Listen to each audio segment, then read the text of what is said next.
Okay, so we got Jake behind the camera today doing 5-Minute Fridays with me. Jake has some questions, and I don't know what they are. He's gonna ask, we're gonna set the timer for 5 minutes, and he's gonna go. From what it sounds like, you got a lot of questions today. Yes, it is possible to still get a really great workout in, even if you're not sore the next day. It's funny because we are trained in our brains to associate a good workout with soreness. And I was guilty of this same thing when I started bodybuilding. Yeah, it's true that like the breakdown of muscle is what actually creates the lactic acid stimulus, or like flood to your muscle. And the next day you have the fluid buildup, which causes the soreness.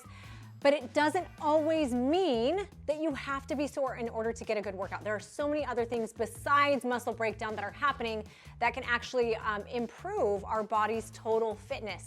So do not be fooled. If you are not sore, it does not mean you didn't get a good workout. However, I do believe that I should be sore every so often. And if I'm not, it's possible that I'm not pushing myself. And if in question, Jake, there you are, then I think maybe the next workout, maybe add some stimulus, maybe add a little bit of weight and see if that makes a difference. But don't be fooled thinking that soreness alone makes for a good workout or means that you did not get one. What was the other question? I only got a little bit left. Actually, I got 3.5 minutes. What was the other question? So, Heidi, now it's kind of confusing because sometimes I work out and I can't walk the next day. Okay. Like what? So is it possible to be too sore? Is it possible to be too sore? Yes, it is possible to be. Now, I don't want to say this and scare anybody, but actually, if you are somebody who feels like you have to prove something to other people, you need to watch your workouts, and that's what happened to me. The very first workout that Chris and I ever did together, my ex-husband, was Fran. It's a CrossFit workout. And I knew in the middle, like I could feel my muscles inflaming and I could feel it getting hot. If you feel your muscle or a portion of your muscle getting hot, that is a sign right there that you need to stop. I ended up having tearing my brachioradialis, and that was me not listening to my muscle. I was so insanely sore. If soreness ever is accompanied by swelling or by redness or bruising, that is not a good sign. You should watch how hard you're pushing yourself, and chances are you are probably pushing yourself to impress somebody like I was. But I will say this too, on the topic of soreness, I know Jake, you and I have talked about this, so I'm gonna dive into this. Soreness is normal. Soreness is a thing that you are going to feel every so often, especially as working out is newer to you. If you have been sedentary for some time, or maybe you were a former athlete but you took some time off, getting back into it, getting into the gym, even if it's just walking, you're gonna feel soreness in an area, and it is a good sign. It just means that there's new stimulus to your body in that way, and your muscles are broken, were successfully broken down.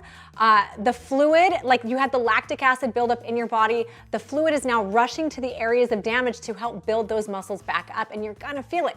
Now, one of the best things you can do for soreness is move your body. And I know the last thing you wanna do when you feel soreness is move. Like you wake up in the morning, I'm sure you felt it, Jake. You wake up in the morning, you're like, oh my gosh, I did way too many squats. I don't wanna move. I'm not gonna work out today.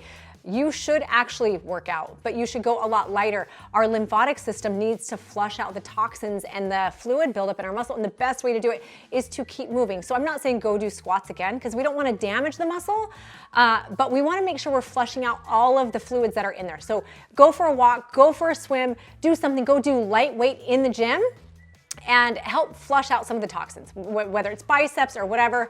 Another thing you're gonna wanna do is make sure you are drinking plenty of water. The best way to get rid of fluid in your body is to drink lots of fluid, and you are gonna notice a little bit of swelling. Not big swelling, because remember, big swelling is not good. You're gonna notice a little bit of swelling. You need to make sure that you are drinking water to flush out water. Our body needs water to get rid of it. Also, we need to clean and cleanse and get rid of like the toxins. The other thing, let me take a drink.